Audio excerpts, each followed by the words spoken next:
12장 은하 대백과 서적. 자, 역시 마찬가지로 신하들, 격언들 앞에 나와 있어요. 자, 도대체 너는 누구냐? 어디로부터 온 존재란 말이냐? 내 일찍이 너와 같은 녀석은 본 적이 없다. 창조주인 갈가마귀가 사람을 자세히 들여다보고서 이렇게 물었다. 그리고는 깜짝 놀랐다. 새로 태어난 이 요성한 녀석이 자기를 꼭 빼어 닮았기 때문이었다. 에스키모 창조신화. 천국이 마련되고 땅이 마련되어 있지만 그런데 이곳에서 살아갈 자는 누구란 말인가? 오신들이시여. 아스텍 연대기. 우리가 행성들에 관하여 지나치게 무모한 주장을 하고 있다고 불평한 사람이 있을 것이다. 여기까지 이르는 과정에서 확률에 근거한 논지를 여러 가지 사용해야 했다. 그중 어떤 논지는 우리가 상정한 상황에 위배될 수 있는 성격의 것이기도 했다.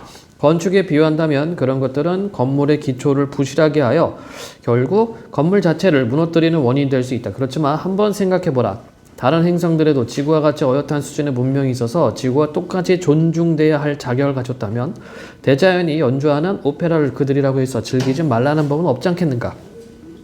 우리와 같은 관람자들이 우리 옆에 있다면 우리만 자연의 깊은 비밀을 알고 있다고 어떻게 큰소리 칠 수 있겠는가? 자, 크리스탄 하이언스 천상계의 발견. 그러니까 지구인 말고 다른 존재들의 가능성을 이렇게 또 얘기를 했네요. 대자연의 창조주께서는 현재 수준에서 지구인들이 우주의 다른 그 어떤 거대 천체들과도 교신할 수 없도록 해놓으셨습니다. 지구뿐만 아니라 지구 이외의 행성들이 다른 행성들과 또는 하나의 행성계가 다른 행성들과도 정보를 교환할 수 없도록 창조주께서 자연에 특별히 손을 써두셨습니다. 갑자기 이 생각이 나네요. 올해 2월 28일에 봉준호 감독의 미키 17이 나오죠. 그쵸? 이게 이제 SF 영화긴 한데 어젠가 엊그저께인가 그 인터뷰하는 걸 잠깐 봤는데 그런 생각을 했다고 그래. 행성과 행성 사이에서 송금을 할 때 송금 수수료 때문에 사람들이 아웅다웅 다투면 얼마나 재밌을까 이런 생각을 했다고 그래요. 요게 나오니까 거기 생각이 납니다. 예. 어쨌든 먼 미래는 그게 되겠죠. 예를 들어서 화성에 살고 있는 사람들 본사는 지구에 있고 그치? 그럼 화성에서 돈을 쓰려면은 지구에서 쏴야 되잖아. 그쵸? 뭔가 신호를 쏴야 되잖아. 그럼 그 이체 수수료는 과연 얼마나 될 것인가? 지구에서 화성까지 쏠 때 그 통신 비용도 만만치 않을 텐데, 그럼 그 부담은 누가 할 것인가? 사용자가 할 것인가? 고용주가 할 것인가? 비고용주가 할 것인가? 그런 좀 엉뚱한 상상을 그 감독도 하고 있더라고요. 네. 자, 그러니까 자연은 우리에게 호기심만 일게 할 뿐 이미 발동된 호기심의 갈증을 식혀주지 않습니다. 인간은 자연을 환히 꿰뚫어 볼 만한 큰 지혜의 소유자가 아닙니다. 겨우 여기까지만 볼 수 있는 존재인 것입니다. 호기심만 잔뜩 키웠다가 결국 실망할 뿐입니다. 그러므로 저는 현 시점은 인류에게 있어 존재의 여명이거나 그도 아니면 존재의 겨우 단초에 불과하다고 믿습니다. 현 시점은 더 먼 미래를 향한 준비 단계와 수습의 기간일 뿐이라는 말씀입니다. 자, 자연에서 볼 수 있는 모든 것들 사이에 성립하는 불변의 관계들을 표현하는 데 있어서 수학보다 더 소중하며 수학보다 더 쉽게 과오나 오류에서 해방될 수 있고 수학보다 더 간단히 기술할 수 있으며 수학보다 그 통용 범위가 더 넓은 언어는 결코 발견될 수 없을 것이다. 수학이야말로 우주의 모든 현상을 기술할 수 있는 유일한 언어다. 그렇기 때문에 우주가 단 하나의 설계도를 통해서 가장 단순하게 만들어졌다는 확실한 증언을 우리는 수학에서 들을 수 있는 것이다. 그뿐만 아니라 수학을 통하여 불변의 질서가 자연의 모든 것을 지배한다고 믿을 수 있다. 이렇게 되어 있습니다. 자, 인류는 이미 모두 4척의 탐사선을 우주라는 큰 바다에 진수시켰다. 파이오니어 1, 2호와 보이저 1, 2호가 바로 그 4척의 우주 탐사선인데 이들은 아직 원시적 수준의 초기 작품에 불과하다. 별과 별 사이의 공간이 광막하다는 사실을 고려한다면 현재 이들의 항해 속도는 꿈속의 달리기와 같이 한량없이 느린 편일 것이다. 하지만 우리는 앞으로 더 잘 만들 수 있다. 미래 우주선들은 별들 사이의 광막한 공간을 현재 우주선들보다 훨씬 더 빠르게 항해할 것이다. 아직까지는 그냥 정처 없이 태양계 밖으로 떠나보냈지만 앞으로는 탐색할 대상 전체를 구체적으로 정해서 띄워보낼 것이다. 머지않아 사람을 태워 보낼 날도 오고야 말리라. 은하수 은하에는 지구보다 나이가 수백만 년 더 된 행성들이 틀림없이 많이 있을 것이다. 지구보다 심지어 수십억 년 이상 나이를 먹은 행성들도 상당수에 이를 것이다. 그렇다면 우리 지구가 이 행성들에서 온 여행객의 방문을 받은 적이 전혀 없다고 어떻게 단언할 수 있겠는가? 지구가 태어난 지 벌써 수십억 년이 지났다. 그동안 외계 문명권으로부터 지구 방문이 단 한 건도 없었다고 믿기에는 지구의 나이 45억 년은 너무 길다. 과거 어느 때인가 먼 외계 문명권이 이상하게 생긴 비행체가 태양계로 와서 지구의 상공에 높이 떠 정찰하다가 지상으로 천천히 내려앉는 모습을 머릿속에 그리다 보면 문득 당시 지구에 누가 살고 있을까 궁금해진다. 지금 현재 뭐 화성 탐사선이나 금성 탐사선 요런 방식으로 해서 착륙을 하죠. 자, 무지갯빛 날개를 파다기던 잠자리, 우주인이 내려오든 말든 무덤덤하게 물과 무틀 오가던 파충류, 깍깨끼 날카롭게 소리 지르며 호들갑을 떨던 영장류, 아니면 여기저기를 배워도 우리 조상이 당시 지구의 거주민이었을까?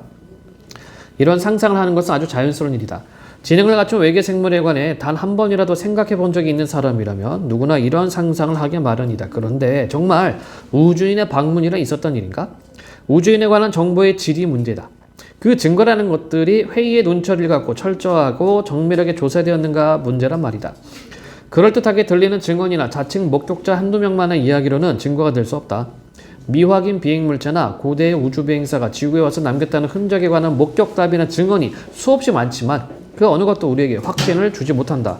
이러한 목격담이나 보고를 그냥 받아들인다면 지구가 한때 불청객의 방문으로 넘쳐났을 것이다. 그러나 사실 나는 그러했기를 바란다. 외계인과 외계 문명을 이해할 수 있는 단서를 발견할 수 있다면 얼마나 좋을까. 그것이 아무리 복잡한 문양이나 보잘것없는 징조일지라도 그들이 남겼다는 것이 확실하기만 하면 된다. 나는 이 바람을 주체하기 힘들다. 그 바람 안에는 인간이 과거부터 품어왔던 소박한 소망이 깃들어 있다. 1801년 물리학자 조제 프리에는 프랑스 이제르주의 지사를 근무하고 있었다. 프리에는 이제르주에 있는 학교들을 시찰하던 중 11살의 소년 하나를 만나게 된다. 출중한 지능과 동양 언어들에 대한 예리한 직관력 때문에 그 소년은 이미 많은 학자들로부터 큰 격찬을 받고 있었다. 프리에는 소년을 자기 집으로 초대하여 대화를 나눌 수 있는 기회를 마련했다. 프리에의 집에 온 소년은 수많은 이집트 공예품을 보고 큰 관심을 갖기 시작했다. 프리에는 나폴레옹의 이집트 원정대에 참여하여 고대 이집트 문명의 천문학 관련 기념비와 유물을 조사하여 도록을 만드는 일을 담당했다. 이때 수집해온 이집트 문화 유물이 프리에의 집에 많이 있었다. 그 수집품에 새겨진 상형 문자가 소년의 호기심을 크게 자극했던 것이다. 소년은 저 글자들이 무슨 내용을 담고 있습니까? 라고 물었다. 프리에는 뻔한 답을 했다. 아는 사람이 아무도 없단다.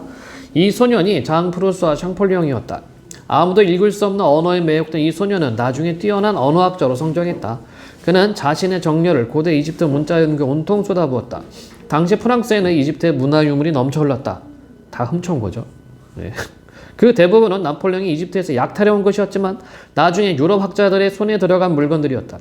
나폴레옹의 원정 결과를 자세히 기술한 원정기가 출판되자 젊은 샹폴리옹은 그 책에 푹 파묻혀서 살았다. 어른이 돼서야 그는 고대 이집트의 상형 문자를 해독할 수 있는 천재적 방법을 발견했다. 그렇지만 그가 꿈에 그리던 이집트 땅에 처음 발을 디디게 된 것은 1828년이었다. 어린 시절의 꿈이 프리에와 만난 지 27년 만에 실현된 것이다. 그는 자신이 이해하고자 그렇게 열심히 노력했던 이집트 문화에 깊은 경의를 표하면서 카이로에서 나일강을 거슬러 상류로 올라갔다. 그것은 과거에 있었던 한 이질적 문명권을 방문하는 여행이었으며 세월의 흐름을 거꾸로 거슬러 올라가는 시간 축상의 원정이기도 했다. 자, 그러면 여기서 우리가 생각해 볼 게 있어요. 왜 이걸 얘기하고 있을까? 왜 상형 문자, 이집트 상형 문자를 해독하는 이걸 얘기할까요? 바로 다른 문명권, 다른 외계 문명권을 만났을 때 소통 가능한가? 라는 의문에서 질문에서 시작하는 거죠. 그럼 결과적으로는 뭐니? 소통 가능하다는 얘기입니다. 바로 그 키워드가 뭐라는 얘기예요? 앞에서 얘기했었던 수학. 그렇죠? 수학은 뭐 인간이 가지고 있는 언어 중에서 가장 정확하고 불변이면서 오류가 없는 언어입니다. 그렇죠? 그렇다면은 어느 정도 문명을 가지고 있는 외계 문명권이 그 숫자에 대해서 분명히 파악할 수 있을 겁니다. 그거를 이야기하기 위해서 이집트 상형 문자 해독에 대한 내용을 지금 전제로 깔고 있어요. 16세 날 저녁 우리는 드디어 덴데라에 당도했다. 하늘에는 달빛이 가득했고 신전들은 우리와 불과 1시간 거리에 떨어져 있었다. 내가 어찌 그 유혹을 뿌리칠 수 있었겠는가? 아무리 냉철한 마음의 소유자라도 그 유혹에서 벗어날 수는 없었을 것이다. 빨리 식사를 마치고 부지런히 떠나라. 바로 그 순간 우리의 머릿속을 채운 명령은 이것이었다. 안내자 없이 우리끼리만 가기로 했다. 우리는 단단히 무장하고 들판을 가로질렀다. 이윽고 거대한 신전이 우리 앞으로 다가왔다. 신전의 크기는 물론 잴 수 있겠지만 그 신전이 우리에게 준 감흥은 도저히 말로 표현할 수 없을 것이다. 최상의 우아함과 장대한 위용이 완벽한 결합이었다고나 할까? 우리는 거의 2시간 동안이나 거기에 머물면서 환상적 기쁨이 사로잡혀 이 방에서 저 방으로 뛰어다니며 건물벽에 새겨진 글들을 달빛의 도움으로 읽어내려고 했었다. 새벽 3시가 돼서야 보토로 돌아왔지만 아침 7시에는 다시 그 신전 앞에 서 있는 우리 자신들을 발견해야만 했다. 어젯밤 달빛에 드러났던 위용은 태양 아래에서도 변함없이 장대했다. 위용의 세세한 모습이 아침 햇살을 받으면 더 뽐내고 있었다. 그 앞에서 우리 유럽인들은 난쟁이로 위축돼버렸다. 현대건 고대건 유럽의 그 어떤 국가도 숭고하고 거대하고 당당한 위용을 자랑하는 고대 이집트의 건축 예술을 생각해보거나 가져본 적이 없다. 이집트인들은 모든 축조물을 백척거인들에게 편리하게 만들라는 명령을 받았었던 것 같다. 그만큼 어때요? 크다는 얘기죠. 그죠? 이집트 건축물들이. 자, 이 사람이 이제 창폴령이 되겠네. 이집트 상형 문자를 해석한 사람. 똑똑하게 생겼다. 자, 덴데라의 카르나크 마을이나 이집트 그 어디에서든 쭉 늘어선 기둥과 건물의 벽에는 이상한 문자가 가득히 새겨져 있었다. 샹폴리옹은 그것들을 큰 어려움 없이 모두 읽어낼 수 있어서 매우 기뻤다. 샹폴리옹 이전에도 많은 학자들이 상형 문자로 적힌 것을 읽으려 무진 노력했다. 그러나 모두 무의로 끝났다. 우리가 그냥 상형 문자라고 번역하는 이거 뭐라고 읽어야 되나요? 하이에로그리픽스는 원래 신성한 인강문이란 뜻이다. 어떤 학자들은 그것이 그림 문자의 일종이라고 믿었다. 눈이나 파도같이 보이는 선, 딱정벌레, 뒤형벌, 그리고 새가 주로 그려져 있었다. 그 중에서도 특히 새가 많이 보였다. 그렇지만 그것이 무엇을 나타내는지 애매하여 그저 비밀스럽기만 했다. 기존의 해독법은 온통 모순투성이었다. 그 상형 문자를 보고 고대 이집트인들이 고대 중국에서 온 이주문이라고 추정한 학자들이 있었는가 하면 또 어떤 학자들은 이집트인들이 중국으로 이주해 갔다는 결론을 내리기도 했다. 믿을 수 없는 번역이 수없이 쏟아져 나왔다. 상형 문자 해독이 아직 이루어지지 않았던 당시에 로제타석 앞에 서자마자 단숨에 거기에 새겨진 내용이 무엇이라고 발표하는 순발력을 보이는 사람들도 있었다. 그들은 장고를 거듭하는 과정에서 범하게 되는 오류를 오히려 급히 해독함으로써 쉽게 피할 수 있다고 주장하기도 했다. 좋은 결과를 얻으려면 너무 오래 뜸을 들이지 말아야 한다는 것이었다. 오늘날 우리도 외계 생명의 탐색에서 이와 비슷한 주장을 자주 만나게 된다. 고삐 풀린 망아지처럼 마구 내뱉어지는 비전문가들의 억측이 이 분야의 많은 전문가들을 겁에 질게 함으로써 오히려 전문가들로 하여금 외계 생명 연구 분야에서 떠나도록 만들고 있다. 안타까운 현실이다. 샹폴리옹은 상형 문자 아니 신성한 인강문이 실제 사물을 그림으로 나타낸 것이라는 학설에 대해 부정적 견해를 갖고 있었다. 로제타석을 근거로 그는 상형 문자의 해독법을 터득해냈다. 로제타석을 해석하는 과정에서 그는 영국의 물리학자 토마스 영의 도움을 받았다고 한다. 영은 번뜩이는 직관력의 소유자였다. 로제타석이라는 이름이 붙은 이 석판은 로제타가 아니라 라시드의 돌이라고 해야 마땅하다. 이 석판이 발견된 곳이 나일 삼각지에 위치한 라시드라는 마을이고 로제타는 아랍어에 무지했던 유럽인들이 라시드를 잘못 부른 이름이기 때문이다. 이 석판은 1799년에 라시드에서 군사요새를 구축하던 한 프랑스 병사가 처음 발견했다. 고대 신전에 있었던 이 석판에는 같은 내용으로 보이는 글이 세 가지 다른 종류의 문자로 적혀 있었다. 맨 위에는 보통 신성 문자라고도 불리는 상형 문자가, 가운데에는 평민 문자라고 불리는 흘림체 상형 문자가, 그리고 맨 아랫부분에는 그리스 문자가 적혀 있었다.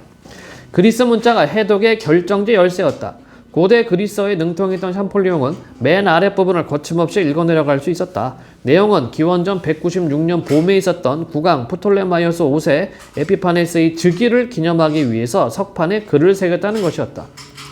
그는 자신의 즉위식에 즈음하여 정치범들을 석방했고, 현대도 비슷하죠? 대통령 사문도 하고 하니까. 각종 세금을 탕감해줬고 똑같네. 신전들의 재물을 하사했으며 반란군들을 용서해 주었으며 군비 증강을 꾀했다. 현대 통치자들이 권자를 지키기 위해 베푸는 관용을 고대 이집트의 파라오도 똑같이 베풀었던 모양이다. 당연히 프톨레마이오스의 이름이 그리스어 텍스트에 여러 차례 나온다. 그때마다 상형 문자 텍스트에는 긴 타원으로 둘러싸여진 일련의 기호들이 나타났다. 샹폴리옹은 타원에 쌓인 이 기호들 역시 프톨레마이오스를 뜻한다고 추론했다. 그렇다면 상형 문자가 전적으로 그림 문자이거나 전적으로 비유 문자라기보다 오히려 대부분의 기호들이 단음을 나타내는 개개의 글자이거나 아니면 음절을 표현하고 있을 것이란 추론이 가능했다.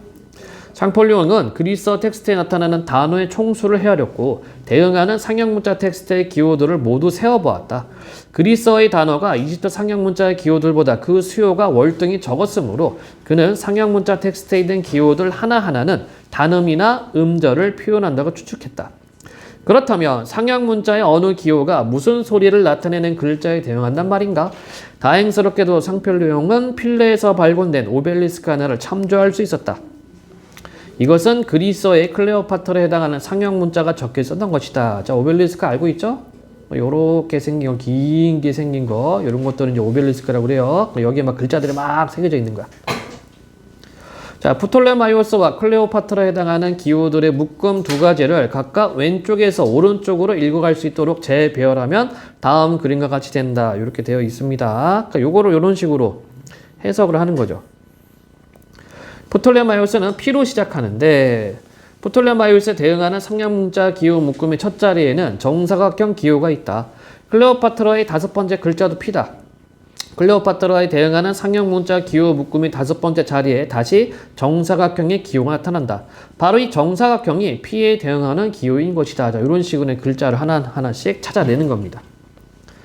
프톨레마이오스의 네 번째 글자는 L이다. 그렇다면 사자 기호가 L에 대응한단 말인가? 클레오파트라의 두 번째 글자 역시 L인데 상형 문자에서도 바로 그 자리에 사자 기호가 있다. 독수리 기호는 A이다. 클레오파트라의 독수리가 두 번 나타난다. 마땅히 그래야 한다. 서서히 하나의 규칙성이 뚜렷하게 드러나기 시작했다. 이집트 상형 문자들의 상당 부분이 단음을 나타내는 글자에 바로 대응될 수 있는 것이었다. 그렇다고 해서 모두가 그런 것 같지는 않았다. 상형 문자에 나타나는 기호들 중 일부는 형상을 통해 대상을 지칭하는 그림이었다. 프톨레마이오스를 나타내는 기호꾼의 끄트머리는 푸타신의 가오로 영생을 누리리라 라는 의미를 갖고 있었다. 클레오파트라의 기호군 끝에 보이는 알 모양과 반원으로 된 기호는 널리 쓰이는 표의 문자로서 이시스 신의 딸이란 뜻이다. 샹폴리옹 이전의 반역자들이 실패의 쓴맛을 톡톡히 봐야 했던 이유는 소리를 나타내는 표음 문자와 기호의 뜻을 담아내는 표의 문자가 이처럼 섞여 쓰였기 때문이다. 여러분들 나중에 신라 노래 향가를 배웁니다. 향가가 표음 문자하고 표의 문자는 아니에요. 한자를 쓰긴 하지만 표음 방식과 표의 방식이 섞여 있어요. 향가가, 신라 노래가. 요게 이제 여러분들 내신으로 외워야 됩니다. 예.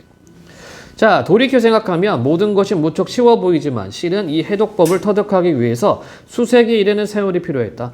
특히 고대 기록일수록 해독하기가 더 어려웠다. 단서 중에 단서가 바로 왕의 이름을 둘러싼 긴 타원형 표시였다. 이집트의 파라오들은 2000년 후에나 태어날 먼 미래의 이집트 학자들에게 결정적인 도움이라도 주려는 듯이 자기네 이름에 뚜렷한 표지를 남겼던 것이다. 샹폴리옹은 카르나크에 있는 12식 신전 여기저기를 거닐면서 사방 벽에 새겨진 글들을 힘 하나 들이지 않고 척척 읽어내려갔다. 자신이 어렸을 적 프리에게 던졌던 질문들에 스스로 답을 하고 있었다.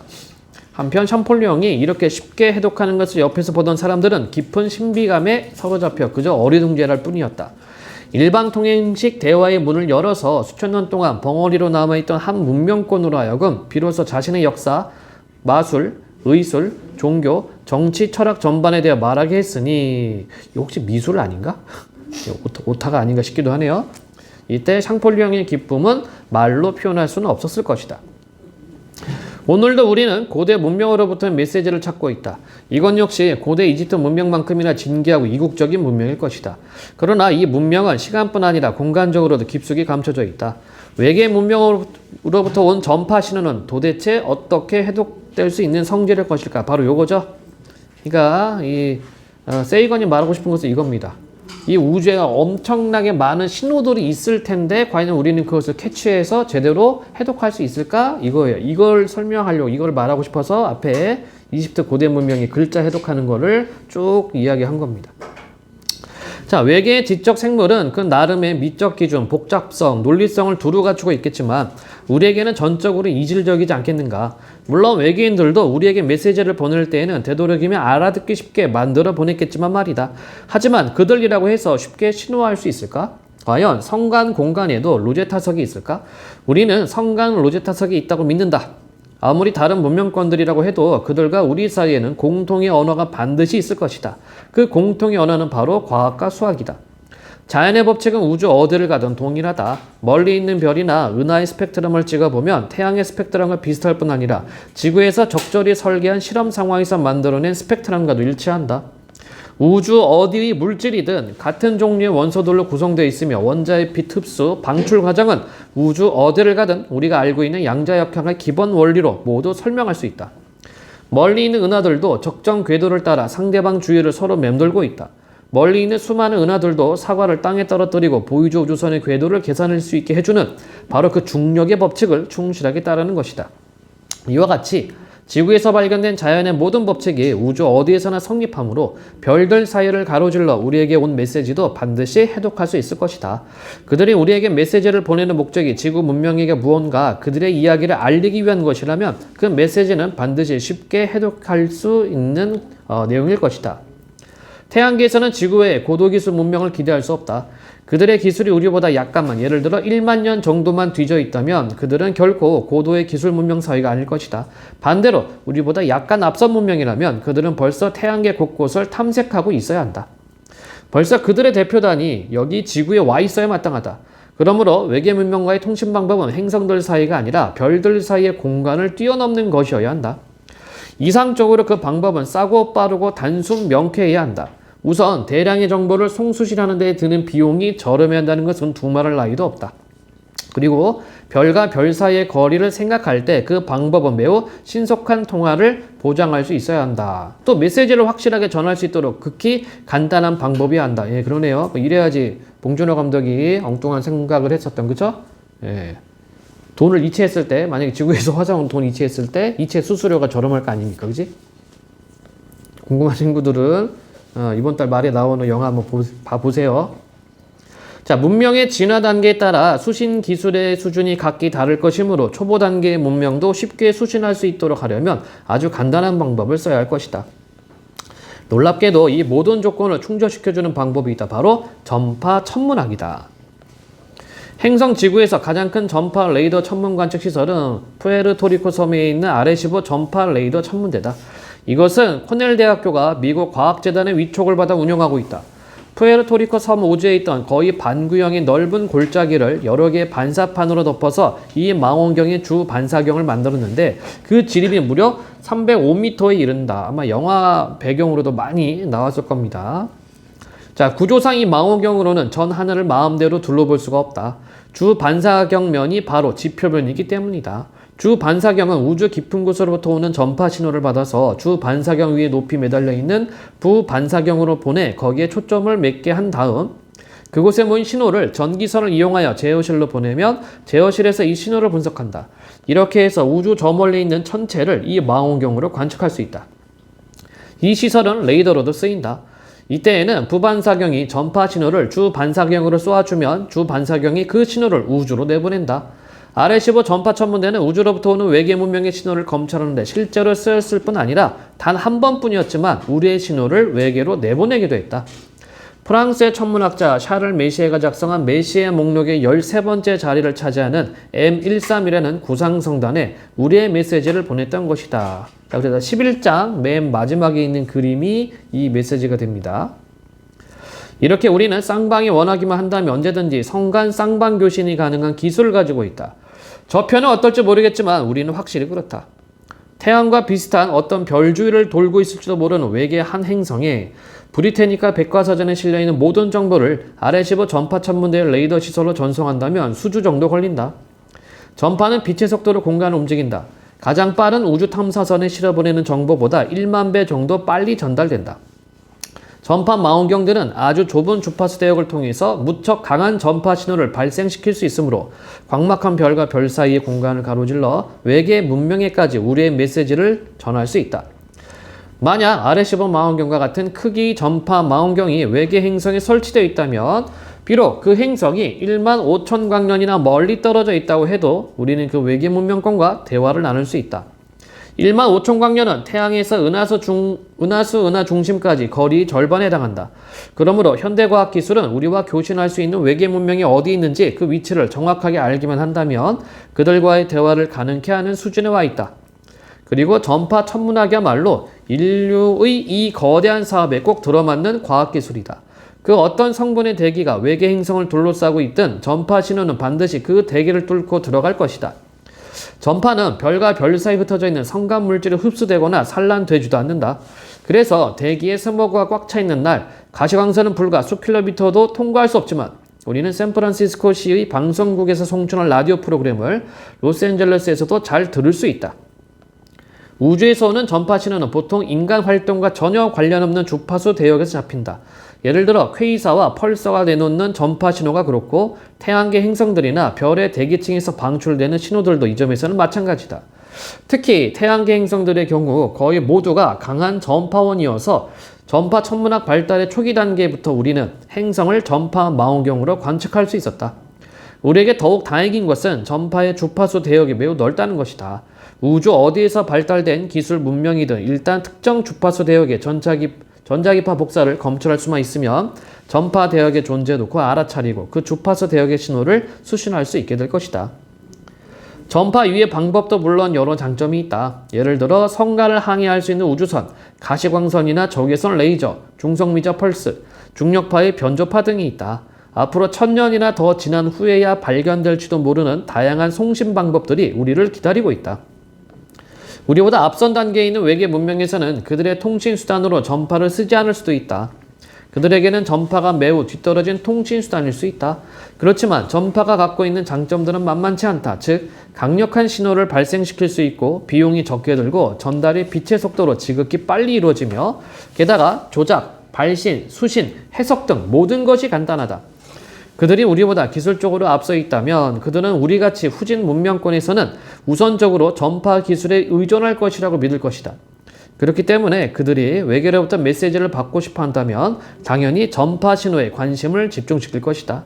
그들의 고대 기술 박물관에 보관되어 있던 전파 망원경을 다시 꺼내서 우리 쪽을 향해 설치하고 작동시킬지도 모르는 일이다. 우리가 외계로부터 메시지를 받고 싶다면 전파 천문학은 누구나 반드시 짚고 넘어가야 할 최소한의 그 무엇인 것이다. 그런데 과연 우주에 이야기할 상대가 있을까? 우리의 은하수 은하에만 물경 3천억 내지 5천억 개의 별들이 있다고 하는데 지적 생물이 거주할 수 있는 행성을 거느린 별이 어찌 태양 하나뿐이라고 단언할 수 있겠는가? 기술 문명의 출현 역시 은하에서 흔히 볼 수 있는 현상일 것이다. 어쩌면 우리 은하는 기술 문명의 열기로 가득 찬 공간일지도 모른다. 그렇다면 우리의 이웃 문명권이 그리 멀리 떨어져 있지 않을 수 있다. 우리가 맨눈으로 볼 수 있을 정도로 태양 가까이에 있는 어느 별 주위를 고도 기술 문명의 행성이 돌고 있을 수도 있다. 그리고 바로 그 행성의 지적 생물들이 안테나를 펼쳐놓고 우리의 신호가 오기를 목을 빼고 기다리고 있을지 모른다. 우리가 눈을 들어 밤하늘에 떠있는 흐릿한 빛의 무수한 점들을 바라볼 때 그중 어떤 별의 주위를 도는 행성에서는 우리와 생김새가 판이한 그 누군가가 우리가 태양이라고 부르는 별을 한가롭게 내려다보면서 그 나름의 터무니없는 상상의 날개를 한없이 펼치고 있을지 모른다. 그렇지만 아직 확신할 수는 없다. 기술 문명의 진화 과정에는 심각한 장애 요인들이 도처에 도사리고 있기 때문이다. 어쩌면 우리 은하의 행성 분포는 우리가 생각하는 것보다 훨씬 더 드물지도 모른다. 생명의 출현이라는 것도 우리가 실험을 통해서 추측하고 있는 것보다 훨씬 더 어려운 과정을 거쳐야 비로소 가능해지는 현상일지도 모르는 일이다.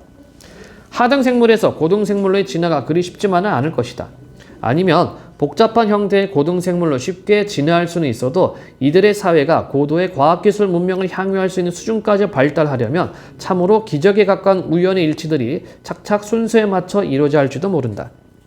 우리는 이미 공룡의 급작스러운 멸종이라든가 대빙하기의 출현으로 인한 밀림의 급격한 퇴조 현상 등 연속되는 우연이 지구 생명과 인류의 진화에 결정적인 요인으로 작용했음을 잘 알고 있다. 대빙하기 이전에 우리 조상들은 도처의 무성한 나무 위에서 괴상한 소리를 질러대면서 아무 생각 없이도 풍요로운 삶을 살아갈 수 있었다. 그렇지만 빙하기의 시작과 함께 숲이 점점 사라지자 그들은 나무에서 내려와야 했다. 또 다른 가능성을 하나 생각해보자. 우리 은하수 은하에서는 문명사회가 많은 행성들에서 반복적으로 출현했을지도 모른다. 그렇지만 사회들은 극소수의 문명권을 제외하고는 탐욕과 무지, 공해와 핵정쟁 같은 불안한 난제들을 해결하지 못하고 자신들이 개발한 기술 문명에 스스로가 희생되는 비극에서 벗어나지 못했을 수도 있다. 이제까지 우리의 대화 상대가 될 존재에 대하여 여러 가지 가능성을 생각해봤다. 사실 이 문제는 좀 더 깊이 다뤄야 마땅한 문제다. 우선 지구 문명권과 교신이 가능한 고등 문명권이 은하수 은하에 몇이나 있을지 추정해보자. 여기서 교신의 가능성은 전파 천문학의 지식을 활용할 수 있는 수준의 기술을 가지고 있는지로 가늠키로 한다. 이러한 판단 기준이 편리하고 꼭 필요한 잣대지만 인간 중심에 편합한 것임은 인정한다. 주민들이 위대한 언어학자이며 훌륭한 시인이긴 하지만 전파 천문학에 전혀 무관심한 세상도 있지 않겠는가? 비록 그런 문명권들이 있다고 해도 우리는 그들의 소리를 영영 들을 수 없을 것이다. 교신 가능한 고등 문명의 개수에는 여러 가지 인수들의 곱으로 나타날 수 있다. 일종의 필터 역할을 하는 개개의 인수가 크면 클수록 많은 수의 문명권을 기대할 수 있다. 이제 그 인수들을 하나씩 알아보자. N. 은하수 은하 안에 있는 별들의 총수 FP. 행성계를 가지고 있는 별들의 비율 또는 행성계를 동반할 확률 N이. 주어진 행성계에서 생명이 서식할 수 있는 여건을 갖춘 행성들의 평균 개수 F1. 생명이 실제로 탄생할 수 있었던 행성들이 차지하는 비율 또는 생명 탄생 확률 FI. 태어난 생명이 지적 능력을 갖출 수 있기까지 진화할 수 있는 확률 FC. 지적 생물이 우리와 교신할 수 있을 정도의 고도 기술 문명으로 진화할 확률 FL. 행성의 수면에서 고도 기술 문명의 지속 기간이 차지하는 비율. 이제 이 인자들을 모두 곱하면 우리와 교신할 수 있다고 믿어지는 문명권들의 총수 N을 알 수 있다. 여기서 F는 모두 비율이나 확률을 의미하므로 0과 1 사이의 값을 갖는 소수다. 따라서 1보다 작은 인수 F를 하나씩 곱해갈 때마다 매우 큰 수였던 N은 점점 줄어든다. 이제 각 인수의 값이 얼마나 클지 구체적으로 조사해보자. 이 식의 앞부분에 나오는 인수들은 비교적 잘 알려져 있다. 예를 들어 자, 이렇게 지금 인수를 이제 그림으로 좀 표현을 해본 겁니다. 예를 들어 은하에 있는 별의 총수라든가 행성계 하나를 구성하는 행성들의 개수 등 말이다. 그렇지만 뒷부분으로 갈수록 우리의 무지는 심각해진다. 지능의 진화라든가 기술 문명 사회의 지속 가능성 등에 관한 우리의 지식은 미미하기 이를 데 없다. 이러한 정보에 관한 한 내가 제시하는 값들 역시 단순한 추정값에 불과할 뿐이다. 나의 예측에 동의하지 않는다면 자기 자신의 값을 직접 대입해보라. 그래서 자신의 추정값이 가져다줄 n을 구체적으로 계산하여 그 의미를 곱씹어보기 바란다. 이 방법은 코넬 대학교의 프랭크 드레이크 교수가 창안한 것이다. 드레이크 방정식의 가치는 여러 가지 관점에서 논의될 수 있겠지만 한 가지 꼭 지적하고 싶은 것은 이 방정식이 항성천문학, 행성과학, 유기화학, 진화생물학, 역사학, 정치학, 이상심리학 등 참으로 다양한 분야 학문과 연관되어 있다는 사실이다. 코스모스의 상당 부분이 이 하나의 방정식에 들어있다고 할 수 있을 정도다. 자, 우리 은하에 들어있는 별의 총수에는 다음과 같은 방법으로 알아낼 수 있다. 하늘에서 우리 은하를 대표할 수 있다고 생각되는 좁은 영역을 하나 선정해서 그 영역에 들어있는 별들을 하나씩 헤아린 다음 그 결과를 은하의 전 영역에 대응하는 값으로 환산한다. 이렇게 해서 얻어진 최근의 연구 결과에 따르면 우리 은하수 은하에 약 4천억 개의 별이 있다고 한다. 이 많은 별들 중에서 극소수만이 질량이 큰 별이다. 무거운 별일수록 자신의 핵 에너지를 과도하게 낭비하기 때문에 질량이 가벼운 별들에 비하여 수명은 매우 짧다. 대부분의 가벼운 별들은 수명이 수십억 년에 이르며 오랜 세월에 걸쳐 안정된 상태를 유지하면서 적정한 양의 에너지를 지속적으로 내놓을 수 있다. 그러므로 이런 별들 주위에 행성이 있다면 그 행성은 그 별로부터 생명이 발생하고 진화하는 데 필요한 에너지를 적절하게 공급받게 된다. 행성의 형성이 별의 형성 과정에 동반되는 현상이라는 증거가 도처에 널려 있다. 예를 들어보자. 목성, 토성, 천왕성의 주위에는 많은 수의 위성들이 있다. 그러므로 거대 행성 하나하나가 소형의 태양계인 셈이다. 그렇다면 행성의 탄생은 회전 원반계에서 흔히 볼 수 있는 현상이 아니겠는가? 이 점은 행성 기원에 관한 여러 이론들도 뒷받침하고 있다. 그뿐 아니라 쌍성계 형성에 관한 연구, 별 주위를 도는 기체 원반에서 관측되는 제반 현상들, 태양에 가까이 있는 별들에서 검출되는 중력 섭동의 결과 등을 놓고 볼 때 우리는 행성의 형성이 별이 생성되는 과정에서 자연스럽게 나타나는 하나의 동반 현상이라고 믿을 수 있다. 상당수의 어쩌면 거의 대부분의 별들이 행성을 거느리고 있을 것이다. 그러므로 행성을 동반한 별들의 비율인 FP를 대략 3분의 1로 잡아도 크게 무리는 없을 것이다. 그렇다면 N 곱하기 FP는 약 1.3 곱하기 10의 11승이라는 계산을 통해 우리 은하에 대략 1300억 개의 행성계가 존재한다고 추정할 수 있다. 행성계마다 우리 태양계와 마찬가지로 행성들이 10개씩 있다면 우리 은하에 존재하는 행성들의 총수는 무려 1조 3천억 개라는 계산이 나온다. 우주적 드라마를 선보일 무대가 1조 3천억 개라니 우리가 어떻게 놀라지 않을 수 있겠는가? 어떤 형태의 생물이든 생명에게 적절한 환경을 제공할 수 있는 천체들이 우리 태양계에 적어도 몇 개는 존재한다. 지구는 틀림없이 그런 천체 중 하나다. 어쩌면 화성도 그럴 수 있다. 목성과 토성의 위성인 타이탄도 여기에 포함될 수 있다. 생물들은 일단 태어나기만 하면 주위 환경에 잘 적응하면서 집요한 생명력으로 개체수를 증가시키며 서식지를 급속히 넓혀간다. 행성계 하나에 생명에 유리한 환경을 제공할 천체가 하나 이상일 수도 있다. 그렇지만 보수적 관점을 택해서 NC는 2라고 하자. 그렇다면 우리 은하에 생명이 존재하기에 적당한 행성들은 대략 3천억 개라고 추산할 수 있다. 지구에 있는 실험실에서 수행한 일련의 실험을 통하여 우리는 생명의 기초가 되는 분자들이 우주에 흔할 것으로 예상되는 환경에서 쉽게 만들어지는 것을 목격할 수 있었다. 여기서 생명 현상의 기본 분자들은 자기 복제가 가능한 분자를 일컫는다. 자, 우리가 앞장에서 우리 얘기했었죠? 핵산. 즉 스스로를 복제할 수 있는 간단한 분자들의 탄생이 우주적 환경에서 가능하다는 이야기다. 그러나 그 다음 단계는 추정하기 쉽지 않다. 원시 상태에서 진행된 화학 변화에서 유전자 코드의 진화를 방해하던 어떤 요인들이 있었다면 바로 그 요인에 따라 F1의 값이 바뀌기 때문이다. 그렇지만 수십억 년 이상 지속된 화학 변화에 그런 일이 있었다고 나는 믿지 않는다. 그래서 F1은 대략 3분의 1을 택하겠다. 그렇다면 앞에 있는 거 곱하는 거예요. 곱하면 10의 11승이다. 따라서 생명 서식이 가능한 행성들이 우리 은하수 은하에 1000억 개에 이른다는 결론을 내릴 수 있다. 이것만으로도 깜짝 놀랄 만한 결론이다. 그렇지만 우리의 계산은 아직 끝나지 않았다. 어떤 값이 FI와 FC에 적절한지는 더욱 난감한 문제다. 한편에서 생각해보면 인류가 현재 수준의 지적 능력을 갖추기까지 그리고 오늘의 고도기술 문명사회로 진입하기까지 진화의 역사에서 중대한 사건들이 수없이 많이 일어났다.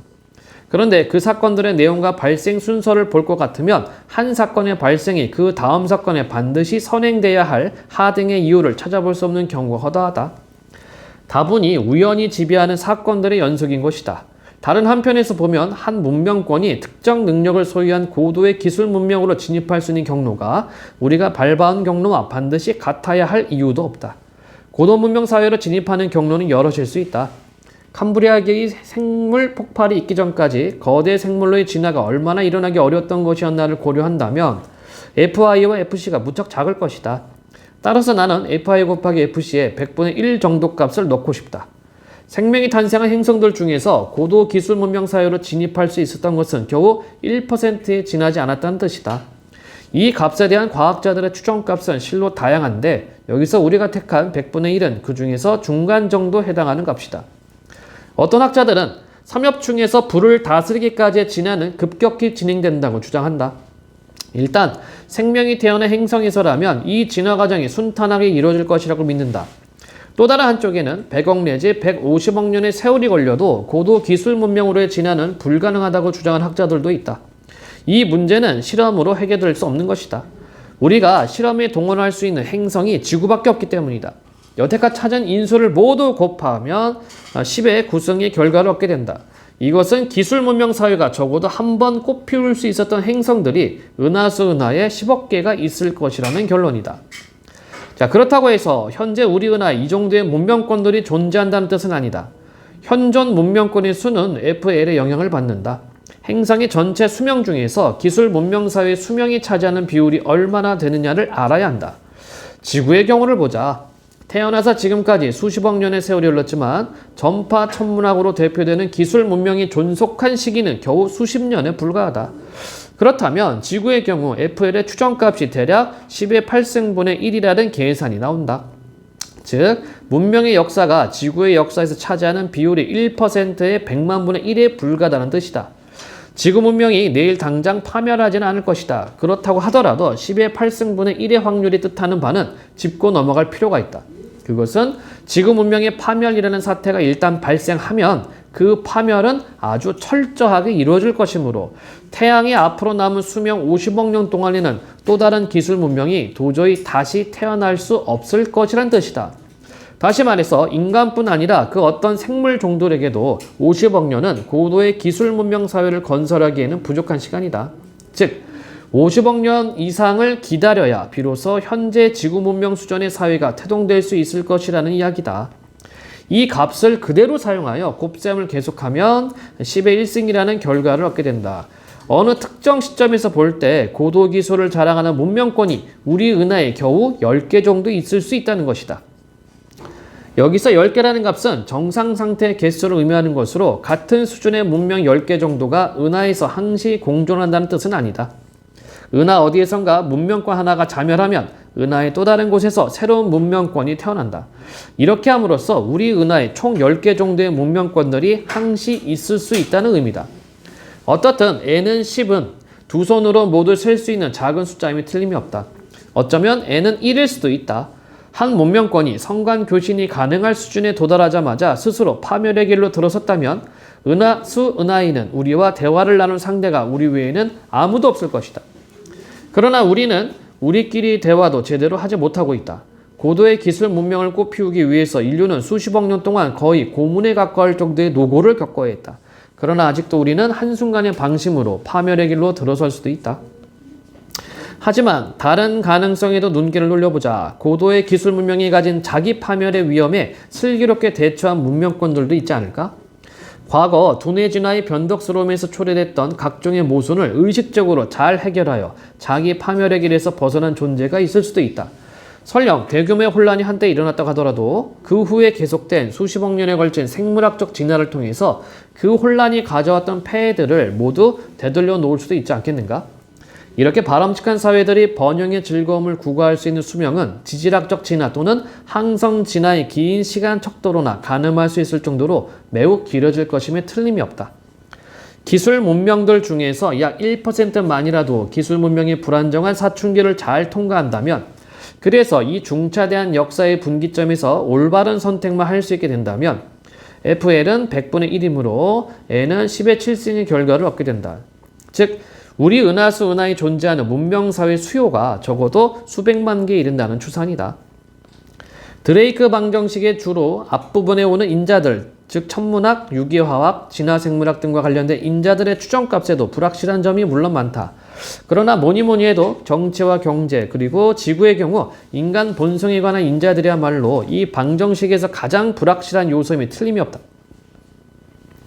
은하 문명권의 거의 대부분이 자기 파멸의 길을 걷지 않는다면 부드럽고 달콤한 별들의 메시지가 온 하늘을 가득 채울 것이다. 이러한 추산 결과는 우리의 가슴을 울렁이게 하기에 충분하다. 우주로부터 오는 신호를 잡는다는 것 자체가 그 신호의 해독 여부는 차치하고라도, 차치란 말은 다음으로 둔다는 얘기죠. 우리에게 매우 바람직한 징후임에 틀림이 없을 것이다. 왜냐하면 그 신호 자체가 우주 어딘가에 문명의 사춘기를 잘 넘긴 문명권이 있었다는 증거이기 때문이다. 메시지에 담긴 내용은 둘째로 치고 외계 신호의 접수만으로도 외계 문명의 탐색이 얼마나 중요한 것을 실감할 수 있다. 입니다. 자, 수백만 개 이래는 문명사회가 은하수, 은하 여기저기에 흩어져 있다면 문명사회들 사이의 평균 거리는 대략 200광년이 된다. 빛의 속도로 전파되는 라디오 전파라고 하더라도 가장 가까운 이웃까지 가는데 2세기의 시간이 필요하다. 지금 문명이 이러한 대화를 시도했다면 케플러가 보냈던 질문에 대한 답을 지금 우리가 받는 셈이 된다. 전파 천문학은 우리에게 비교적 새로운 분야다. 그러므로 우리의 현 수준은 범은하적 관점에서 볼 때 뒤처진 것임에 틀림이 없다. 그렇다면 우리가 그들에게 신호를 보내려고 애를 쓸 것이 아니라 그들이 보낸 신호를 받으려고 노력해야 할 것이다. 우리보다 앞선 문명권에서는 수신보다 송신이 더 중요하겠지만 말이다. 전파를 이용한 우리의 문명권 탐색은 겨우 초보 단계에 있다. 하늘의 별들이 밀집한 지역을 촬영해 보면 수십만 개의 별들이 함께 찍힌다. 그 별들 중 하나가 고도의 기술을 자랑하는 문명권일 수도 있다. 그렇지만 그 많은 별들 중에서 과연 어떤 것이 바로 그 별일까? 망원경을 어느 별로 향해야 할까? 우리 은하에는 고도의 기술 문명권이 수백만 개나 있을지 모르는데 현재까지 전파를 이용하여 조사한 별은 겨우 수천 개 불과하다. 앞으로 더 해야 할 일이지만 지금까지 해놓은 일의 1000배나 된다는 말이다. 그렇지만 진지하고 철저하며 세계적인 탐색이 앞으로 수행될 것이다. 현재 그 준비 작업이 미국과 구소련에서 한창 진행 중이다. 여기에 필요한 예산은 대단한 규모의 것도 아니다. 예를 하나 들어보자. 현대식 구축함 한 척분의 예산이면 한 10년쯤 걸리는 이 외계 생명 탐색 계획을 완수할 수 있다. 인류사에서 문명과 문명 사이의 만남은 그리 우호적인 것은 아니었다. 라디오 신호를 이용하여 접촉처럼 키스같이 가벼운 것도 아니었다. 그것은 물리적이고 직접적인 것이었다. 그렇지만 세계사의 한두 가지 사례는 우리에게 시사하는 바가 크다. 그중 하나가 미국 독립혁명과 프랑스 대혁명 시기 사이에 있었던 만남이었다. 프랑스 대혁명 전 프랑스 루이 16세는 태평양 원정대를 발견했다. 과학적, 지질학적, 경제학적 그리고 국가주의적 목적을 가진 이 탐험에서 우호적인 만남이 이루어졌던 것이다. 원정대 대장인 장프란수아 드갈로 라 페루스 백작은 유명한 탐험가로서 미국 독립전쟁 때에는 미국을 위해 싸웠다. 그는 닻을 올려 항구를 떠난 지 1년이 채 안 된 1786년 7월에 알래스카 해안, 오늘날 우리가 리투야만이라고 부르는 곳에 도착했다. 그는 이 천혜의 항구를 보고 느낀 자신의 기쁨을 이렇게 써놓았다. 세계 그 어떤 항구보다 이보다 더 나은 편의를 제공할 수는 없을 것이다. 그러나 그는 매우 이상적인 이 항구에서 여러 명의 야만인을 보았다. 그들은 우정의 표시로 흰 망토와 여러 가지 가죽돌을 펼치거나 흔들었고 만 안에는 몇 척의 카누에 나눠 탄 인디언들이 고기를 잡고 있었다. 그곳에 머무는 동안 우리는 늘 인디언들의 카누로 둘러싸여 있었다. 그들은 우리에게 물고기를 먹으라고 내밀거나 수달피나 다른 동물들의 모피 그리고 자기네들의 소품을 우리의 철제품과 교환하자고 했다. 놀랍게도 그들은 물물 교환에 아주 익숙한 듯 했다. 그들이 구사하는 흥정 기술도 유럽 상인들에 못지않았다. 아메리카 원주민들은 흥정을 하자고 점점 더 집요하게 굴었다. 물물 교환을 끈질기게 요청할 뿐 아니라 좀도둑질까지 해가면서 라페루스 일행을 무척 성가시게 했다. 그들은 주로 철제품을 탐냈다. 그런데 한 번은 장교 제복을 훔쳐나간 적이 있다. 어느 날 프랑스 해군 장교들이 자신의 제복을 베개 밑에 숨긴 채 잠을 자고 있었는데 주위에서는 위병들이 보초를 서고 있었음에도 불구하고 원주민들은 용케도 장교 제복을 여러 벌 훔쳐갈 수 있었다. 그것은 해리 후드니를 저리 가랄 정도의 교묘한 요술이었다. 그렇지만 라페루스는 국왕의 명령에 따라 그들을 평화적으로 대했다. 그렇다고 불만이 없던 것은 아니었다. 라페루스는 원주민들이 우리의 인내에 한계가 없는 줄 안다 라고 투덜거렸으며 원주민 사회를 몹시 경멸했다. 그렇지만 이 만남에서 한쪽 문화가 다른 쪽 문화에 큰 피해를 주지는 않았다. 라페루스는 두 척의 배에 필요한 보급을 마친 후 리투야만을 빠져나왔다.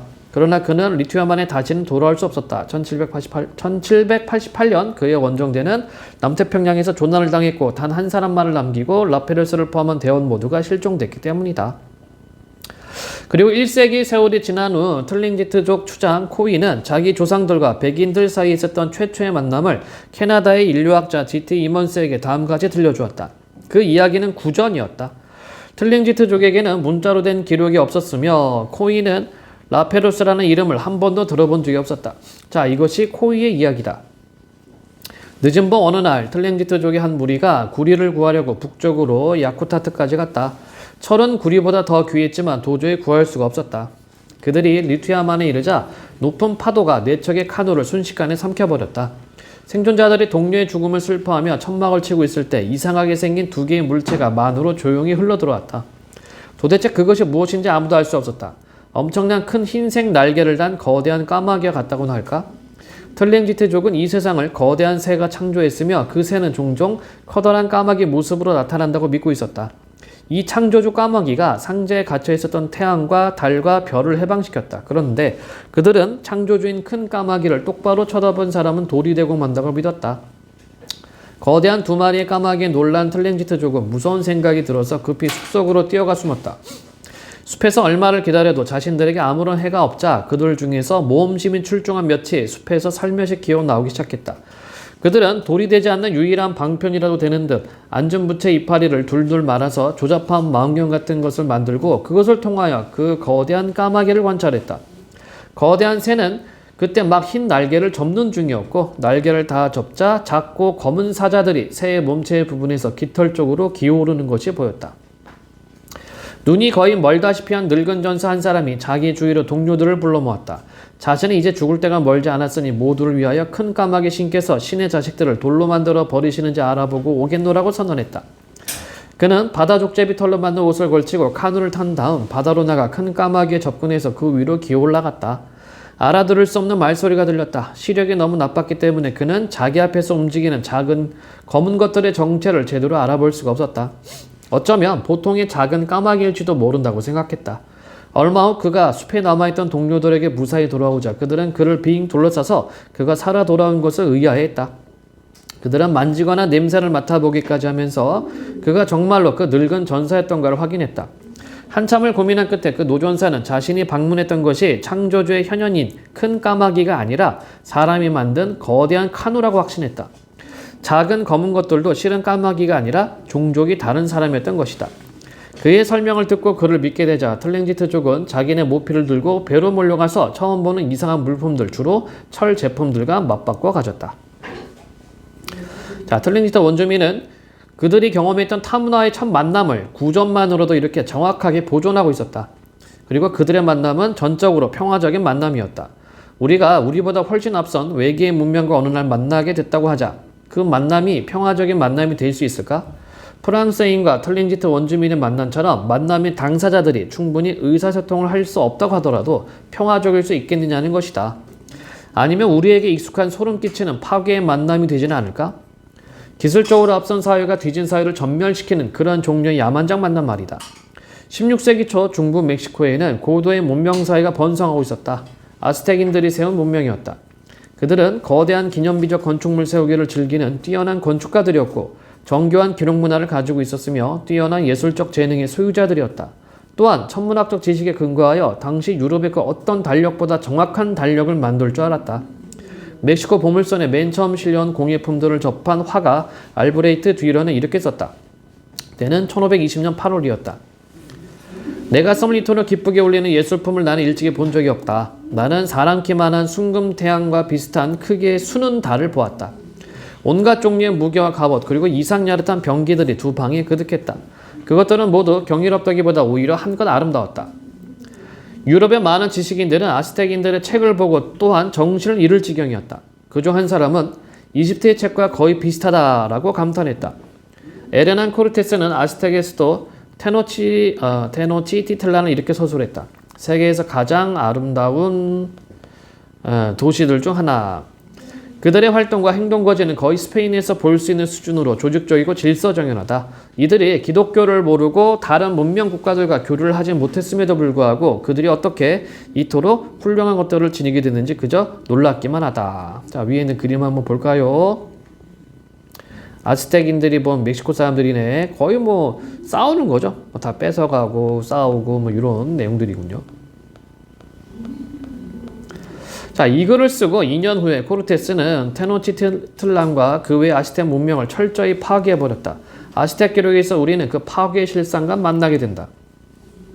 아스텍 황제 목테주마는 보고를 듣고 공포의 충격에서 헤어날 수 없었다. 그들이 먹는다는 음식물의 정체도 황제에게는 수수께끼였지만 롬바르드 대포의 위력에 대한 설명을 듣고서 그는 거의 기절할 지경이었다. 스페인 장교의 명령이 떨어지자 타난이 대포에서 천둥소리를 내면서 힘차게 날아갔다는 것이었다. 그 소리에 정체를 잃거나 까무러친 사람도 있다는 설명이었다.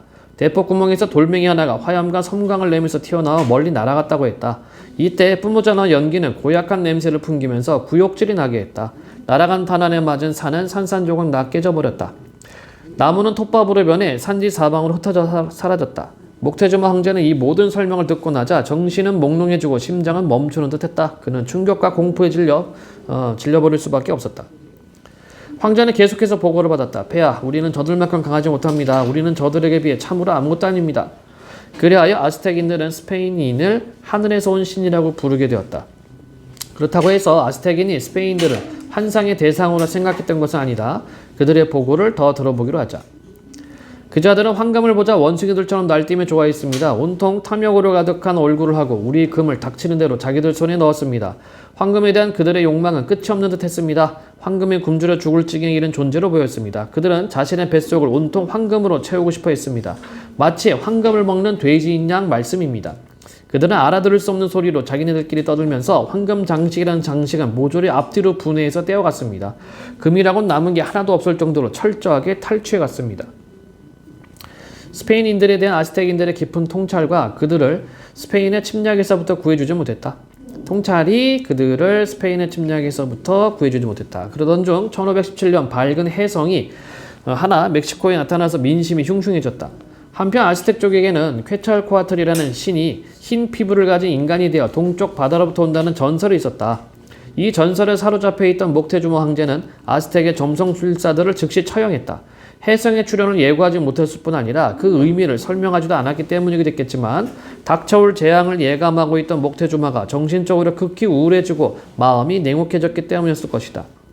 유럽에서 데려온 400명의 군인과 일부 토착 협조자로 구성된 침략군은 아스텍인들의 미신과 유럽이 누리던 기술적 우위에 힘입어 인구가 100만이나 되던 고대 문명사회를 지구상에서 하루아침에 흔적도 없이 사라지게 했다. 때는 1521년이었다. 아스텍인들은 그때까지 말을 본 적이 없었다. 신대륙에는 말이라는 동물이 없었던 것이다. 그때까지 아스텍인들은 철 공예를 전쟁에 사용할 줄 몰랐으며 아직 화약을 발명하기 전이었다. 아스텍과 스페인의 기술 격차는 기껏해야 수세기에 불과했지만 그 차이는 아스텍인들을 역사의 뒤안길로 완전히 사라지게 하기 충분했다. 범은하적 척도에서 볼 때 우리 지구 문명이야말로 가장 뒤처진 후진 문명일지 모른다. 우리보다 더 후진 사회에서는 전파 천문학이라는 것을 전혀 모르고 있을 것이다. 우리가 겪어본 문화 간 갈등의 음울한 실상이 범은하적 규모에서도 통용되는 것이라면 지구를 침공한 외계인들은 우리의 섹스피어나 바흐나, 베르메르와 같은 이들에게 일시적 경의는 표할지 몰라도 지구 문명은 바로 끝장내 버릴 것이다. 그렇지만 아직 이런 일은 없었다. 그렇다면 외계인들이 원하던 바가 코르테스가 아니라 라페루스와 같이 철저하게 우호적이었단 말인가? 미확인 비행물체를 보았다든가 먼 과거에 외계인이 지구를 방문했다는 주장을 요즘 우리는 자주 듣는다. 그럼에도 불구하고 지구 문명이 건재한 것을 보면 외계의 지적 생물이 지구를 아직 발견하지 못했단 말인가? 우리는 앞에서 기술 문명들 가운데 극히 일부만이라도 대량 살상 무기와 자멸의 위험을 견뎌낼 줄 알았다면 지금쯤 고도기술 사회에 이미 진입한 문명권들이 우리 은하에 엄청나게 많을 것이라고 논의한 바 있다. 인류는 저속으로 움직이는 성간 비행선을 이미 만들었으며 고속 성간 비행선의 제작이라는 목표를 눈앞에 두고 있다. 한편 외계인의 지구 방문에 관한 믿을 만한 증거가 아직은 없다. 그렇다면 이것은 모순이 아닐까? 우리에게 가장 가까운 외계 문명권이 200광년의 거리에 있고 그들이 광속으로 이동할 수 있는 기술을 가지고 있다면 그곳에서 우리에게 오는 데에는 200년이면 충분하다. 그들이 광속의 100분의 1이나 1000분의 1의 속도로 느리게 움직였다고 하더라도 총 비행시간은 기껏해야 2만 내지 20만 년일 것이다. 이 기간은 인류가 지구에 태어난 이래 지금까지 경과한 시간보다 훨씬 짧다. 그렇다면 도대체 그들은 왜 우리에게 날아오지 않는단 말인가? 여러 가지 가능성을 생각할 수 있다. 아리스타르코스나 코페르니쿠스의 전통에는 위배되는 생각이지만 우리가 고도 문명사회의 첫 번째 사례일지 모른다. 아무튼 고도의 문명사회는 은하에 꼭 태어났어야만 했다. 자기 파멸의 위험에서 벗어날 수 있었던 문명권이 흔하지 않더라도 약간은 있으리라는 우리의 생각이 근본적으로 잘못된 것은 아닐 것이다. 성간 우주비행에 우리가 알지 못하는 문제가 있을 수도 있다. 광속보다 훨씬 느린 운동이라고 하더라도 우리가 알지 못하는 심각한 장애 요인이 있을 수 있다. 어쩌면 그들은 이미 지구에 와 있을지도 모른다. 단지 신생 문명의 발전을 방해하지 않는다는 어떤 윤리적 배려나 아니면 모종의 은하법 같은 규정 때문에 자신들의 존재를 우리에게서 단단히 숨기고 있을 수도 있지 않을까? 또 이런 상상도 해볼 만하다. 우리가 배양 접시에 배양한 세균을 관찰하듯이 그들도 우리를 냉정하고 면밀하게 관찰하고 있을지 모른다. 지구인들이 금년에도 자기 파멸의 구렁에서 과연 살아남는지 어디 두고 보자 하는 식으로 말이다. 그러나 우리의 기존 지식과 모순되지 않는 또 하나의 설명도 가능하다. 우리로부터 약 200광년쯤 떨어진 곳에 오랜 역사를 가진 고도 문명이 있다고 하자. 그들은 지구를 방문하지 않는 한 지구에 대해 특별한 관심을 가질 하등의 이유가 없다. 인간의 기술 문명 활동에서 야기된 어떤 신호가 광속으로 전파됐다고 하더라도 아직 200광년의 거리를 통과하기에는 시간이 부족하다. 라디오의 출현이 고작해야 수십 년의 전이라는 사실을 상기하기 바란다. 그들은 주위에 있는 항성계 모두를 동등하게 볼 것이다. 그들이 어느 별 하나를 특별히 선호할 이유가 없다. 탐험가 이주의 대상으로 볼 때 근처의 별들이 갖는 매력이라는 게 그들에게 모두 엇비슷한 수준이지 않겠는가. 어떤 별 주위를 돌던 행성에서 고도 기술 문명이 발전하게 됐다면 우선 자신이 속해 있는 행성계를 속속들이 탐색하는 것이 우선 과제일 것이다. 그 다음에 성간우주 항해 기술을 개발하여 주위에 있는 별들을 향해 시험 탐색의 손길을 뻗쳐나갈 것이다. 그 중에는 적당한 여건의 행성을 거느리지 못한 별들이 있을 것이다. 그들도 예를 들어 거대한 기체 행성이나 소행성 따위는 마땅히 이주와 탐색의 대상에서 제외할 것이다. 물론 적정 여건의 행성들을 거느린 별이 있을 수 있다. 이러한 행성들에 이미 생물이 대규모로 서식하고 있을 수 있으며 대기가 유독성 기체로 가득하다든가 아니면 기후가 쾌적하지 않을 수도 있다. 대부분의 경우 우주 식민화를 시도하는 문명권이라면 지구화의 수고를 아끼지 말아야 한다. 지구화는 행성을 이주자가 살기에 적합한 여건으로 개조하는 작업을 지구인의 관점에서 붙여본 이름이다. 행성 개조는 긴 시간이 필요한 작업이다. 개조가 필요 없는 행성이 발견될 경우에는 식민화와 이주가 쉽게 이루어질 수 있을 것이다. 식민 행성의 현지 자원을 이용하여 또 하나 행성 간 우주선을 만들기까지에는 참으로 긴 세월이 더 필요하겠지만 결국 제2세대의 성간 탐험대가 그 행성을 떠나서 아직 이주가 이루어지지 않은 다른 행성으로 향할 것이다. 이렇게 해서 문명은 마치 덩굴 식물이 대지를 덮듯 온 우주로 퍼져나갈 것이다. 아까 얘기했던 봉준호 감독 영화 내용이 이런 내용이에요. 지구를 떠나서 다른 행성도 과연 사람들이 살 수 있나, 정착할 수 있나, 그거를 탐험한다는 내용이 이번 달에 이제 개봉하게 됐네. 자, 그로부터 적정 세월이 흐른 다음에 행성 하나에서 시작한 이주가 제3, 제4 세대로 대를 거듭하면서 많은 수의 새로운 세상을 개척해 갈 것이다. 이렇게 우주 식민화 사업을 확장하다 보면 원래 서로 다른 행성들의 기운을 둔 두 문명권이 동일 식민 행성에서 맞닥뜨리는 경우도 생길 것이다. 이미 전파나 그 외의 원격 통신 수단을 이용하여 서로 대화를 한 연후에 직접 만날 수도 있다.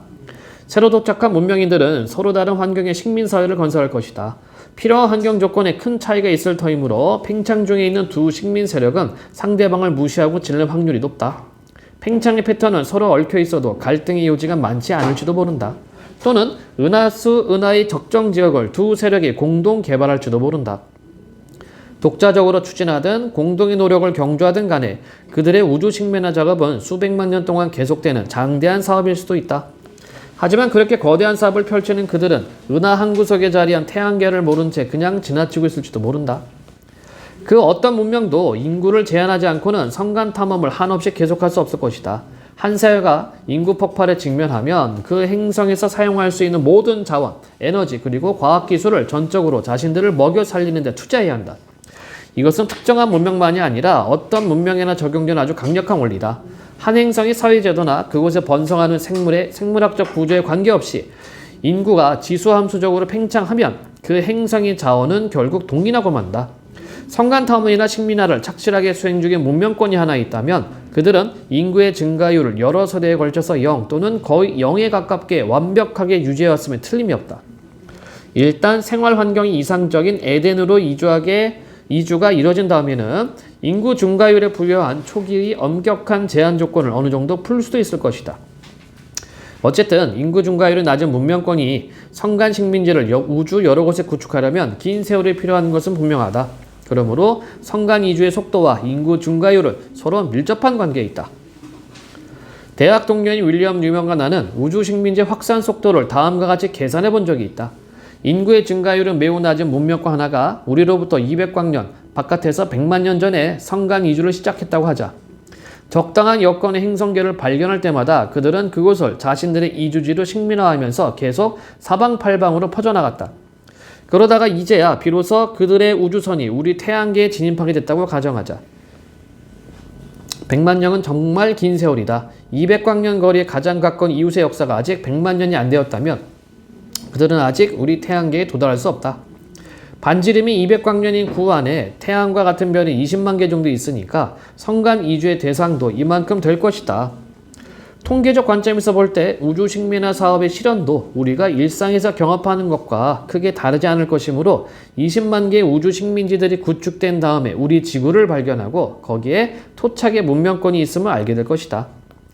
역사가 100만 년이나 되는 기술 문명 사회는 도대체 어떤 것일까? 우리가 전파 망원경이나 우주선을 갖기 시작한 것은 겨우 수십 년 전부터며 우리의 기술 문명은 고작 수백 년의 역사를 지니고 있다. 한편 인류가 과학적 상호를 하기 시작한 것은 수천 년밖에 되지 않는다. 일반적으로 지구 문명의 나이는 1만 내지 2만 년이라고 한다. 지구의 인류가 태어난 시기부터 따져본다고 하더라도 수백만 년을 크게 넘지 않는다. 우리의 기술 문명이 발달해온 속도는 이 정도로 느리기만 했다. 불과 수십 년밖에 안 되는 우리의 경험으로 100만 년의 역사를 헤아려보는 것은 어불성설일 것이다. 그래도 우리는 우주를 개척하기 시작한 지 100만 년이나 지난 문명 사이는 우리의 상상을 초월하는 수준일 것임에 틀림없을 것이라고 짐작할 수는 있다. 우리와 그들의 기술 격차는 현대인과 짧은 꼬리 원숭이의 그것에나 비교할 수 있을 것이다. 우리의 재간으로 그들의 존재나마 알아챌 수 있을지 의문이다. 우리보다 100만 년이나 앞선 기술을 보유한 문명사회라면 우주 식민화 사업이라든가 성간 이주 계획 따위에 관심을 가질 필요가 있을까? 어떤 이유에서인지는 모르지만 인간의 수명은 유한하다. 생물학과 의학의 엄청난 발달에 힘입어 그들은 이미 수명이 한정되어 있는 것의 근본 원인을 캐내서 그 한계를 확장할 수 있는 대책을 마련했을 수도 있다. 우주 비행에 우리가 이렇게 연연해 하는 것은 유한한 생명의 한계를 뛰어넘을 수 있는 하나의 방편이 우주 비행이기 때문 아닐까? 그들이 영원불멸의 수준에 거의 도달한 존재라면 그들은 성간 탐색을 겨우 아이들 장난감으로 간주하고 있을지 모른다. 생각이 여기까지 미치면 외계인이 지구를 아직 방문하지 않은 이유를 알 듯하다. 광막한 공간에 너무 많은 별들이 흩어져 있기 때문에 지구까지 도착하기 전에 성간 탐험을 통해 성취하려던 그들의 목적이 바뀌었을 수도 있다. 그 시간 동안에 이미 그들은 우리가 검출할 수 없는 존재로 변해버렸을 수도 있다. 공상과학 소설과 UFO 문학에서 즐겨 다루는 소재가 문명과 문명 사이에서 벌어지는 전쟁이다. 외계 문명이 소유한 우주선이나 광선총이 우리 지구 문명의 것과 다르긴 하지만 실제 전투에서는 쌍방이 대등한 수준의 전력을 갖고 막상막하게 대결을 펼친다. 그러나 실제로 은하의 어느 두 문명권이 대등한 수준일 리가 없다. 그 어떤 대결에서든 항상 한 문명이 다른 문명에 비해 절대적인 우위를 차지할 것이다. 100만 년이라는 세월은 엄청 긴 시간이다. 우리보다 앞선 기술을 가진 문명권이 지구로 와서 무엇을 한다면 우리는 속수무책으로 바라보기만 할 것이다. 그들의 기술과 과학의 수준이 우리보다 월등하게 앞설 것임에 틀림이 없기 때문이다.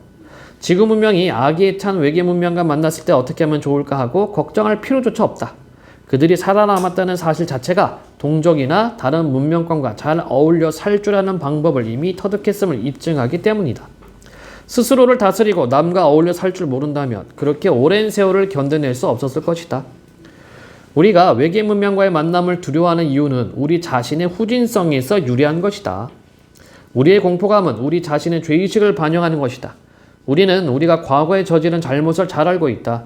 인류의 역사에서 한 문명이 그보다 약간 선진적인 또는 약간 후진적인 문명에게 철저하게 파괴당하는 야만적 상황을 우리는 여러 차례 목격했다. 콜럼버스와 아라와크족의 만남이 그랬고 코르테스와 아스텍이 그랬다. 라페르스와의 만남 이후 틀림지트족이 겪어야 했던 최후 운명이 또한 그랬다. 우리는 저들도 우리와 같을 것이라고 믿기 때문에 외계 문명과의 조우를 두려워하는 것이다. 그러나 나는 외계인의 성간 함대가 우리 하늘에 나타났을 때 우리가 그들과 잘 화해할 수 있으리라 믿는다. 그들과의 만남은 10중 8구 우리의 상상을 초월하는 성격의 것이기 쉽다.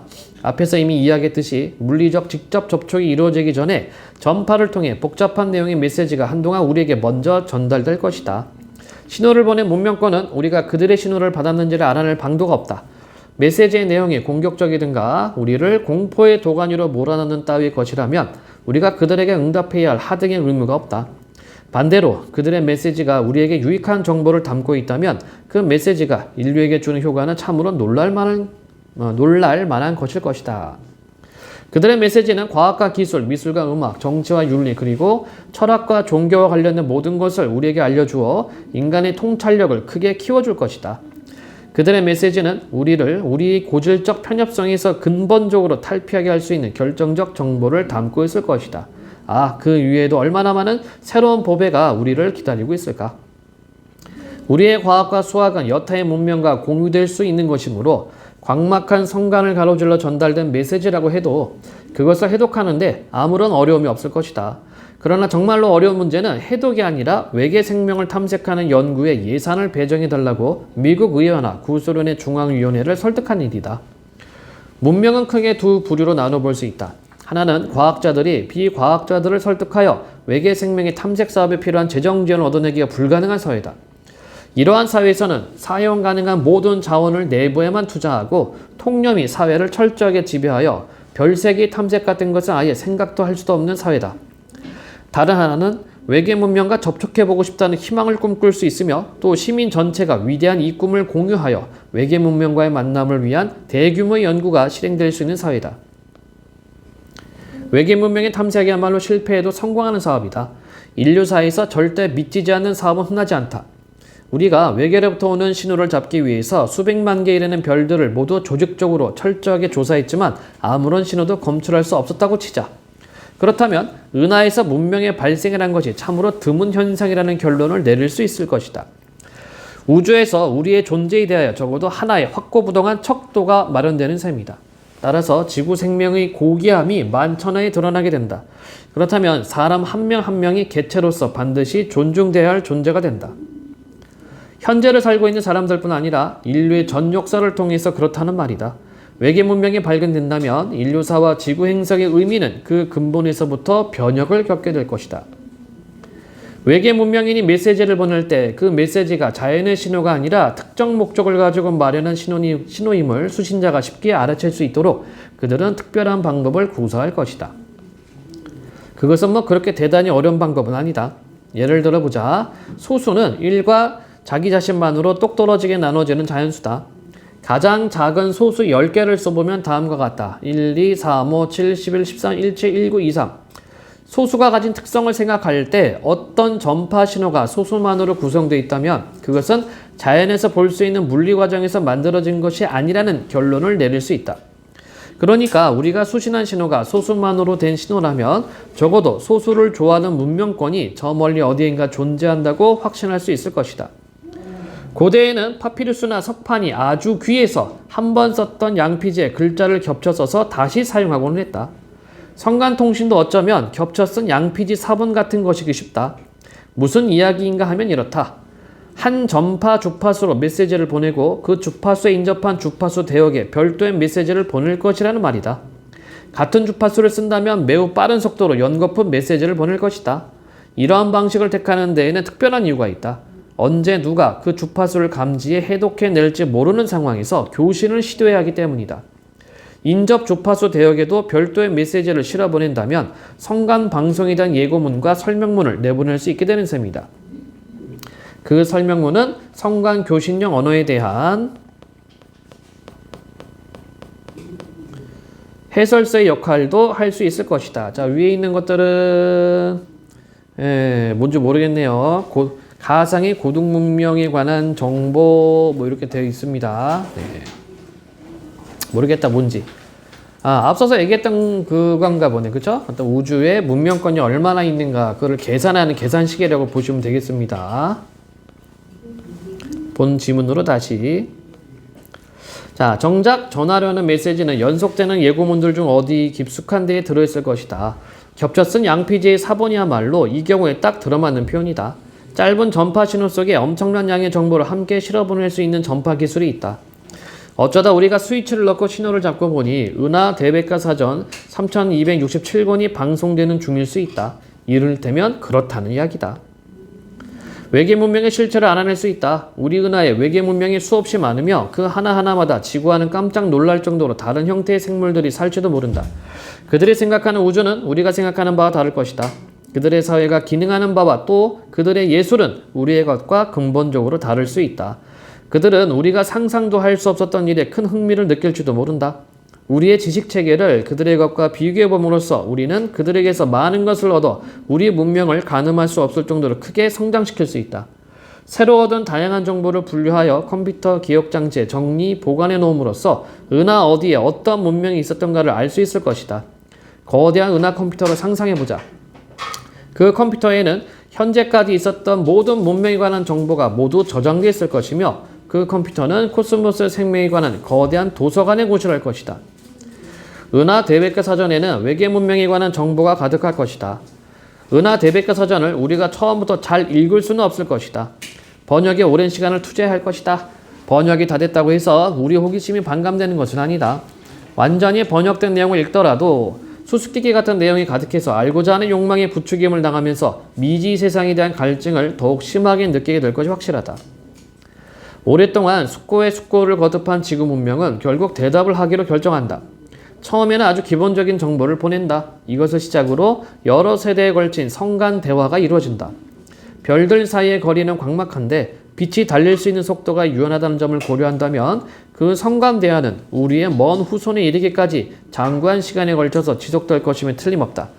그런 일이 있고도 또 한참 세월이 지난 후에 멀리 떨어져 있는 한 행성에서 살고 있던 우리와 전혀 다른 어떤 존재가 보낸 은하 대백과 사전의 최신판을 만들기 위한 정보를 달라는 요구를 접하게 될 것이다. 그리고 그들은 은하 문명 공동체의 최신 가입자에 대한 정보를 자신들의 컴퓨터에 입력할 수 있게 될 것이다. 이렇게 되어 있네요. 자, 그래서 12장 전체 내용을 보면은 처음에는 뭐였습니까? 고대 글자, 그쵸? 고대 상형 문자. 이것을 어떻게 파악할 것인가 얘기를 했고, 그러면서 이제 우주에 있는 수많은 전파 신호, 그것을 어떻게 해독할 것인가, 요거였습니다. 그치? 이걸 통해서 우리는 뭐 할 수 있다? 외계 문명과 조우할 수 있다. 뭐 그런 내용이고, 거의 추정이기 때문에 말투가 뭐뭐일 것이다 이렇게 문장을 끝맺고 있습니다.